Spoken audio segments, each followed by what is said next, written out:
The Pelican Brief with your host, David Tatman.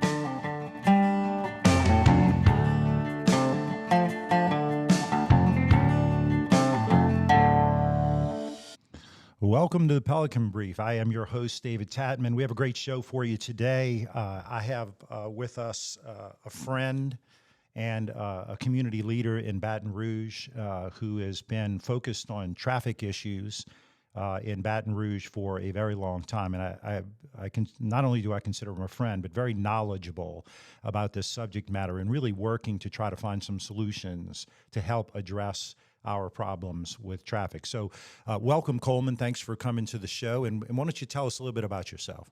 Thank you, David. I'm a retired architect and been in Baton Rouge all my life, 75 years, and really enjoyed Baton Rouge and looking forward to living here a few more years, I hope. So yeah, well, thank you. And again, in my involvement in the community, you're everywhere. And I appreciate the time you've put into this because I think you have some really, really good ideas about what we need to be doing in Baton Rouge. And so why don't we kind of kick it off and let's talk a little bit about, the big project that Baton Rouge is working on and perhaps some alternatives that we have for it. Well, the big project, of course, is the Interstate 10 widening and actually it has evolved into the demolition of the interstate, 4.2 miles in the heart of Baton Rouge. And that's a pretty big project. I really don't know of a bigger project in my lifetime involving that scale of removal and replacement. So you have some really good ideas about some variations to that we could do to perhaps do it for a lot less money and to take out some of the inconvenience that we may be dealing with in that. Well, you've basically got between 120 and 150,000 vehicles on the interstate all day long, all week long. And so to accommodate that traffic and relieve this congestion, there are basically 7 or so choke points in this particular area of the interstate that have existed for 60 some odd years. And basically, until we came up with the terrace exit about 7 years ago, and Garrett Graves and Sean Wilson came up with the money, it's ended up being $9.3 million, to divert the traffic away from the Washington exit. Zachary, Baker, Central have all been growing, still growing tremendously. And so instead of taking Airline Highway, which is only 4 lanes for 17 of its 20-mile length, and the lights are still very poor on Airline, most of the traffic is directed down the interstate, and it causes tremendous confusion right in that curve. There's plenty of right-of-way that it's existed, the state owns it, paralleling Braddock Street and the interstate in what we call the juncture of Interstate 110 with 10. And that can be widened pretty easily without interrupting too much traffic. When we built the terrace exit, we hardly hurt traffic for more than a day or two coming from 110, diverting it down. We had a little bit of extra concrete on the west side, and so it was pretty easy to add a whole lane on the east side. Yeah, no doubt about it. I mean, I've seen the change because obviously we're downtown right now and we know how it affects it. It keeps, if people use the exit, it keeps them from having to cross 3 lanes of traffic at the choke point of where the bridge comes onto the interstate. So now they can just go left and they don't have to create even more of a traffic jam. But the crazy thing to me is the Washington Street exit is still open. And so you have access from 110. You also have access from the Mississippi River Bridge, right? If you were coming across on the Mississippi River Bridge, you can get off before you get to I-10 and you can get to Washington there. Tell me about the Washington Street exit. That seems to be a big part of our problem, at least coming from the bridge. Yes. Well, I'll go ahead and say this, but probably the best question in my 20 years of involvement with this project comes from Senator Cleo Fields. About maybe 5 or 6 months ago, he and I were talking. And after about 10 to 15 minutes, Senator Fields asked me, he says, Coleman, just who wants to keep the Washington exit open? And I said, well, not too many people. And that's in his district, right? It's in his district, yes. And so, we have friends at St. Francis Xavier, Progressive Baptist Church, and other friends of mine that are welders that live right there, and people that live in that area. I haven't run across anybody, but I guess there may be some people that want to keep it open, and we're okay with that. And DOTD is okay with that themselves. DOTD in their design wants to move the Washington exit closer to what I call the big curve, and we do too. We, in our little design, we both come down around Louise Street, and that's perfectly acceptable under the federal design guidelines. And is that part of the plan right now, what they're going to do? Yes, they come down at Louise Street, and they have a parallel road paralleling Braddock in that large grassy area. And we have a video that shows this very clearly that's online, and it's got about 10,000 views, and we don't have anybody that has a thumbs down on it yet. So what about the LSU Lakes bridges? How do you handle that?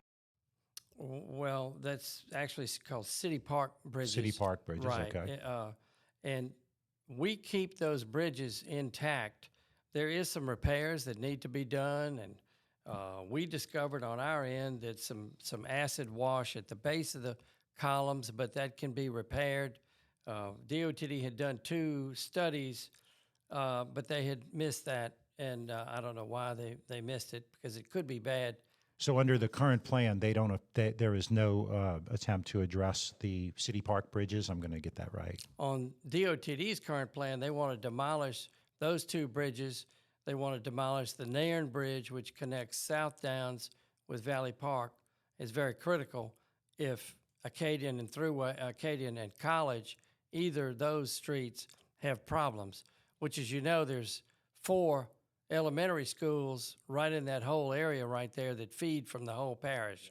So that would be chaos to remove that bridge and replace it, and that's what they would have to do. And so your plan, what would you do? Our plan basically addresses the need for continuous lanes. A continuous lane is the best example I can give you is the situation between Airline and Drusilla. DOTD about 1980 or so connected Airline with Drusilla westbound and eastbound. They created another 4th lane with the entrances and exits. They were supposed to do that downtown in the early 80s, but for some reason or other, it never happened.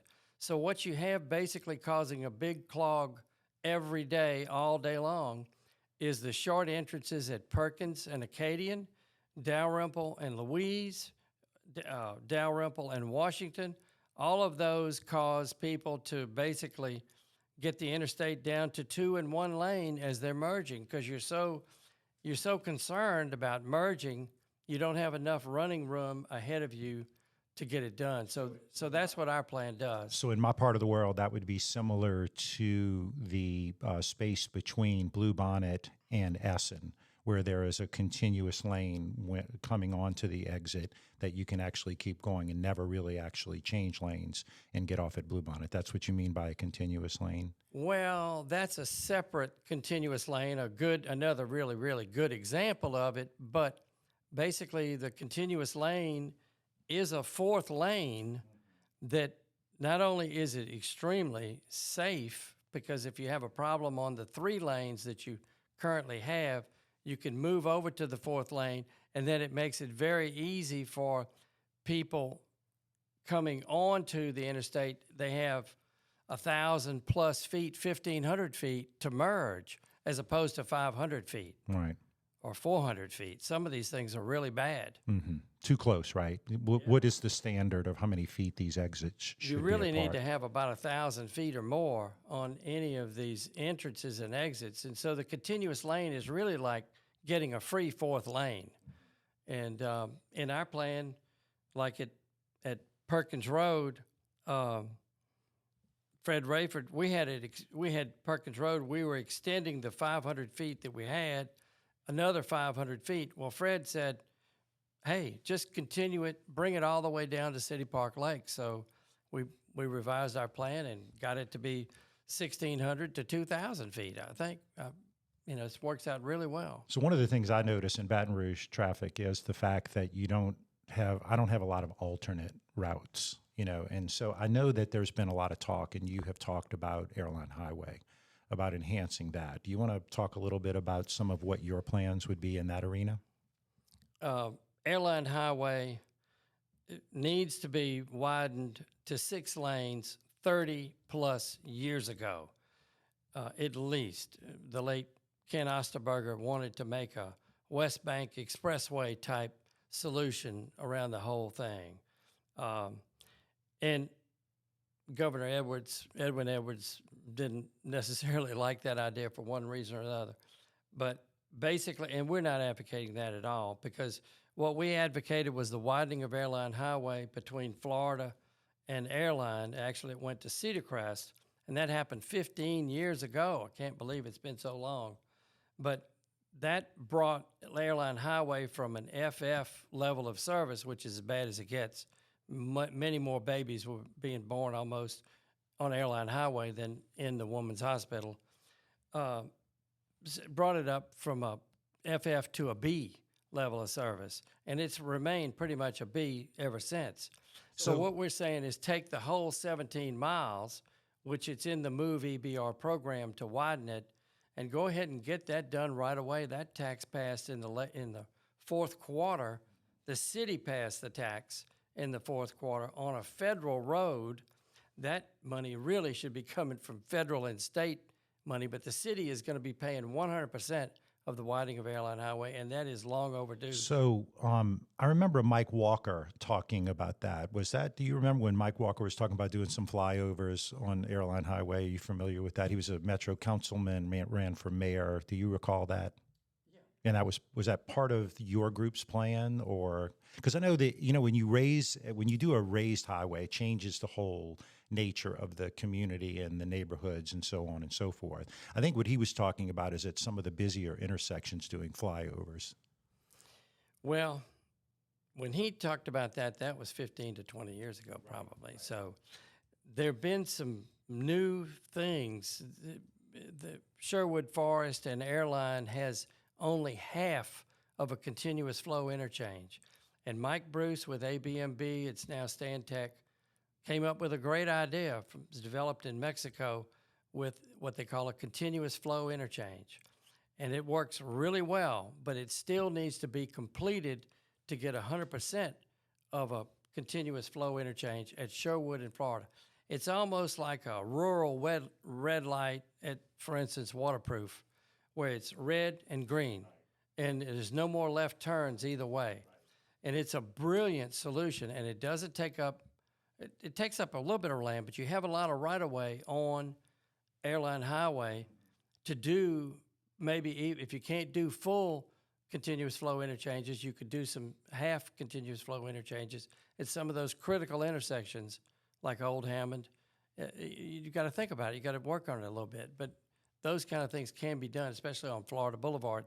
You could maybe do that. So if you built up some structure on Airline Highway, is that an effort to try to get some traffic onto the old renovated Huey Long Bridge? I mean, is that one of the possible solutions that we have, is to route traffic there, or is that not realistic? Yes, Huey Long Bridge only has about 25,000, something like that, 20 to 30,000 cars a day, and it could handle another 10,000 cars a day. It was just recently restored. I think it was around $25 to $30 million, somewhere in there, a couple of 3 years ago. And so I drive across it every week. Yeah, I think the renovation of that bridge is that, it's not like the Huey Long Bridge where they basically put a new bridge in New Orleans, but it's pretty nice. And I never experienced traffic there. So if I have to go, I guess I'm lucky, but if I see it on the bridge and I go that way, I can usually get home. The problem is that there are 50 red lights on Airline before I get to where I live, and it's slow. I mean, if they're synced, they're synced to make sure I stop, not to make sure I go. I play the little games where I'd say, okay, maybe it's set at 45, or maybe it's set at whatever. I haven't found that sweet spot yet, and so. And I hope that's first on Fred Rayford and the city of Baton Rouge's radar in terms of light changes. He's putting in fiber optic on that street now, and really, I'm no expert on this, but it would seem like with all this Wi-Fi digital technology, some of that could maybe be incorporated into these lights. But Yeah, no doubt about it. Look, I know Fred, and I know he works hard, and I wouldn't want his job, right? Nobody wants his.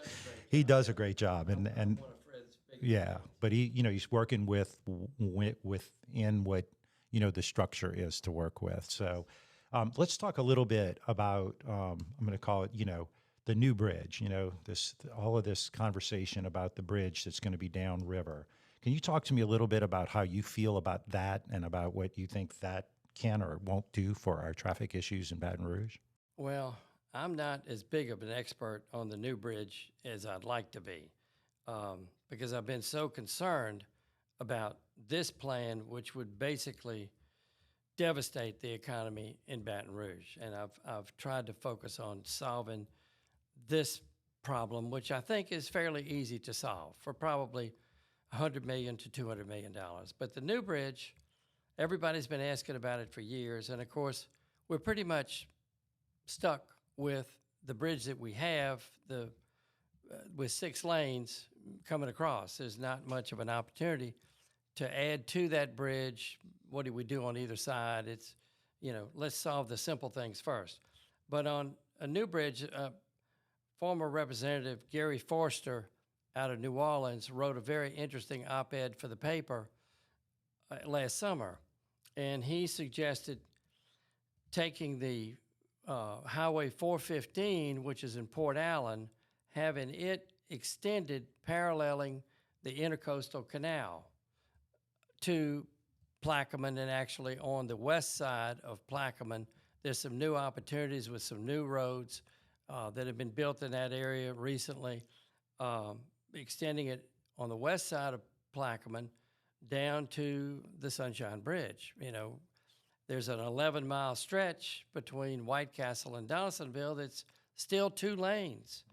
And every year the representatives from St. James, St. John, I've been watching them come to the legislature and basically say, gentlemen, we've got an opportunity here to economically have a good West Bank expressway, a west side evacuation route from, all along from New Orleans and the parishes below New Orleans up to Baton Rouge on the west side, having a restricted access 4-lane road for a good evacuation route, I think makes the most common sense. You get almost a free interstate on the west side of the river for not too much of a problem. And the people with more expert analysis of that than myself. But then you don't need a bridge, right?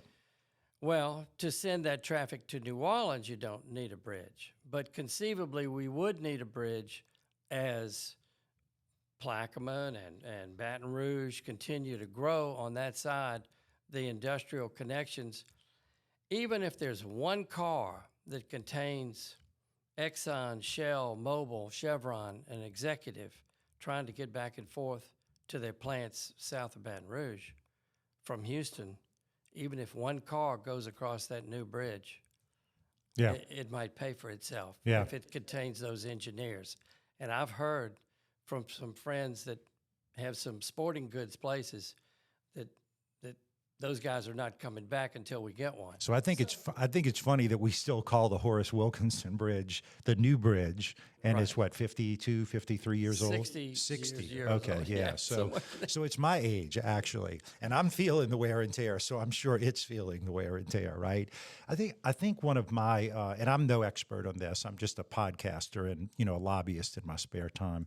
But when one of the things that I think that there is a perception that bridge is going to have a major impact on Baton Rouge traffic. And based on the numbers that I've seen from some of the traffic studies, which talk about the number of local cars on the interstate, the number of ones that go through, the ever increasing flow of traffic from I-12, because that's growing a lot. I don't know. Do you think that that new bridge is going to impact Baton Rouge traffic in any significant way? You're talking about the Plaquemine The Bridge? Plaquemine Bridge, yes. Well, we did some studies, and they were almost identical to what DOTD did. And they may have changed that in the last year or two. But we did some studies, and it's pretty simple math, really, looking at the traffic, destination traffic going to Lafayette or to Hammond. It looks like about 15,000 vehicles might be going to New Orleans. And we sort of fudged that to get to that.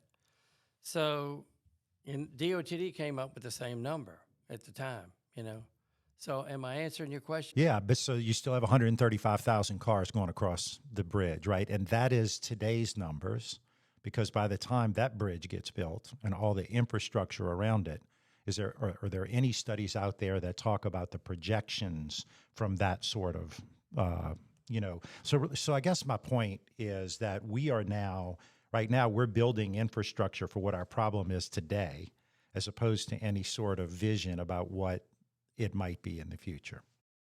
Now, Fred Rayford mentioned a study, and I haven't really looked into it, but he mentioned a study. But then some people said, "Oh, well, that study's a couple of years old." That may be the one you're talking about. That was about 1999 or did I say 99? 2019. I'm sorry. Yeah, that's it. And look, again, these are just studies. I believe about half of what I read. And I believe all of what I hear on this podcast, because it's all true. But, we sometimes get news reports and, I have to dig deeper. I have to call friends like you and people that I know in government. But again, it seems like we're growing. In other words, I kind of where I live, which is on the edge of town, and Ascension Parish, Assumption Parish, all of those parishes are growing. You see neighborhoods coming, East Baton Rouge, neighborhoods coming up left and right. And so it seems like an explosion in population, although I guess in the big picture, it's just adding to it. But we're going to have a lot more people and a lot more cars on the road. Like, for example, do you think I will be alive when that new bridge is built? I hope so. Yeah, well, thank you. I appreciate that. 10 years, you got at least 20 years. Is that what it would be, 10 years before it was operational? Well, that's what some people say. Yeah. Do you believe that? Well, that's probably pretty realistic. Yeah. Yes, Yeah. Well, good. Yeah, because I just think, look, it's you think of if you're a young person, you're trying to look at your commute, you want to know where you want to live. It's kind of a big deal. And then this project that we're about to go into, there's a lot of people that are saying that the interstate's going to go down to one lane. Do you know how that interstate's going to look during this project if we go DOTD route? Well, we submitted 67 very detailed questions to DOTD in 2018, September the 12th, 2018. They answered them September the 12th, 2022. One of the biggest questions in those 67 questions had to do not just with Interstate 10, but Interstate 110. And we asked them how long Interstate 110 would be one lane. And that seemed like a very bizarre question to me at the time. But our committee of about a dozen people were meeting before the pandemic about once a week. And some of the people came up with that question. They were going like, wait a minute, this is going to be 110 too. And so that's something that has escaped the news a whole lot recently. And that is 110 is going to be just as bad or maybe a lot worse than 10 in terms of going down to one lane in DOTD's current proposal, which will be a royal disaster. Sure. If you're coming in from the airport, if you're coming to work from one of the, Exxon or if you're coming in from downtown, if you're an employee, because that's 430 downtown, there's a mass exodus down There's not much property available in Zachary. People are really moving to Zachary and all points north of Zachary. And they're using the Interstate 110 big time. We don't have any current statistics, but I'm sure we can get it in terms of the growth. But that's something that's really, really growing. So I just appointed you king. You're now king, not just head of transportation, but king. What do you do? What are the solutions that we need to be looking at? Like if you were in charge and you could make all the calls, what would we do? Well, I would start with freeing up the Washington exit. So simple. That would be a one-day project to put the barriers up there and let the traffic use the existing flow. Then Airline Highway, I would expedite those traffic lights that I know Fred's working hard on. I would make that number 2. You know, you could do that pretty short order.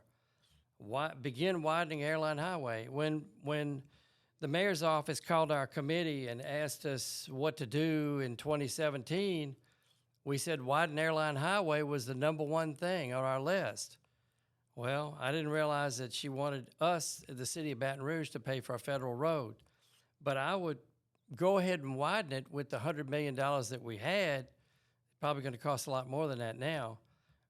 And then try to add the overpass at Choctaw later, or go ahead and do it now. That's about another $35 million addition, getting that overpass at Choctaw.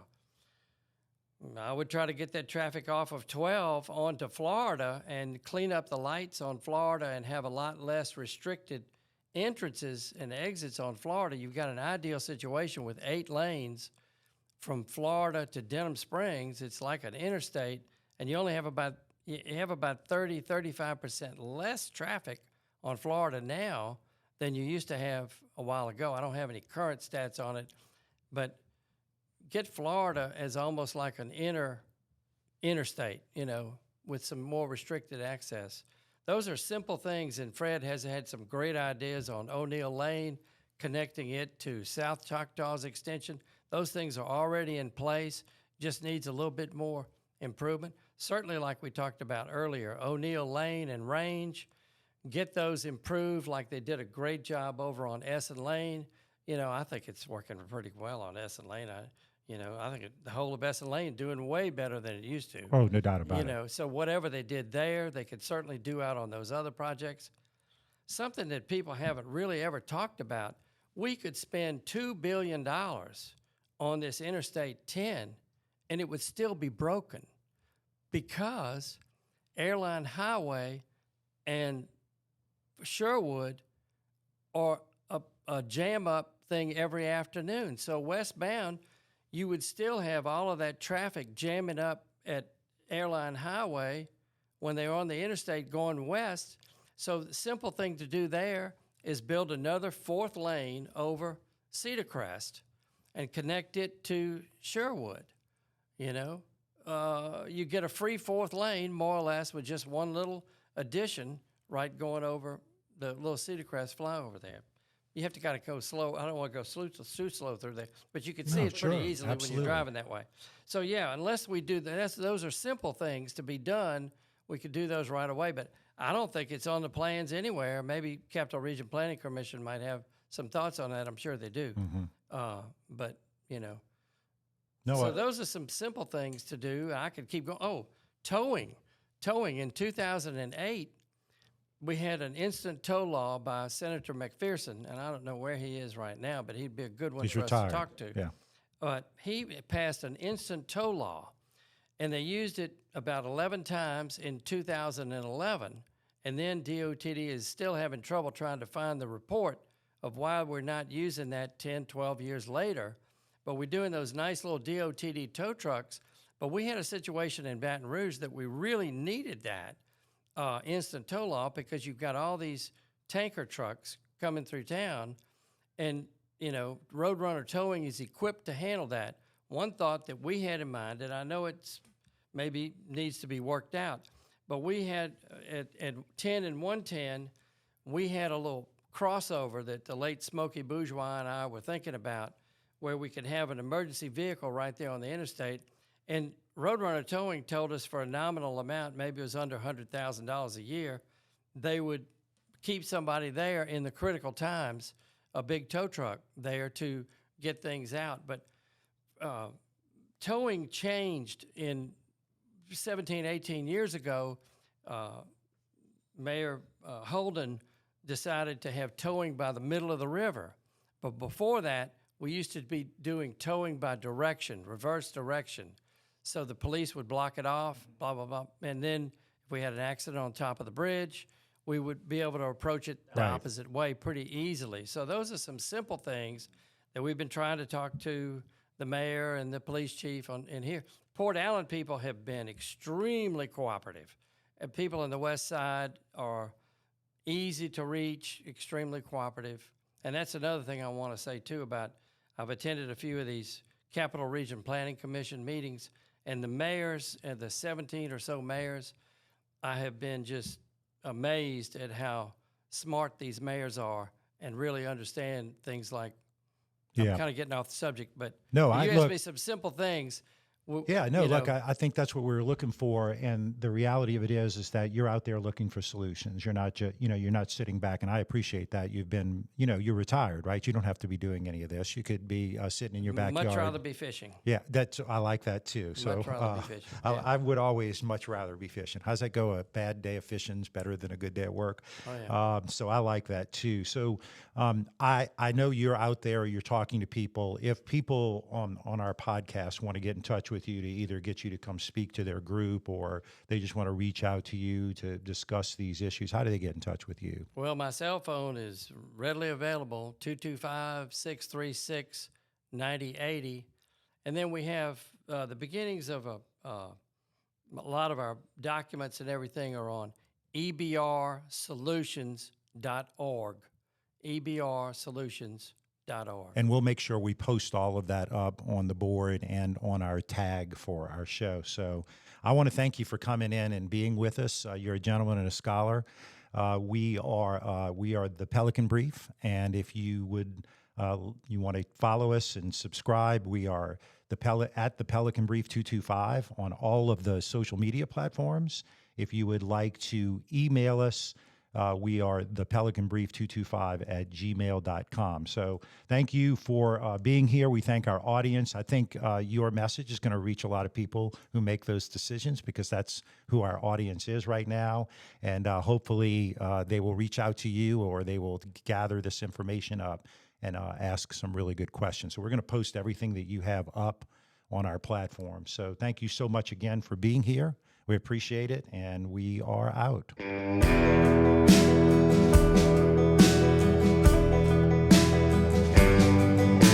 The Pelican Brief is an off-script production.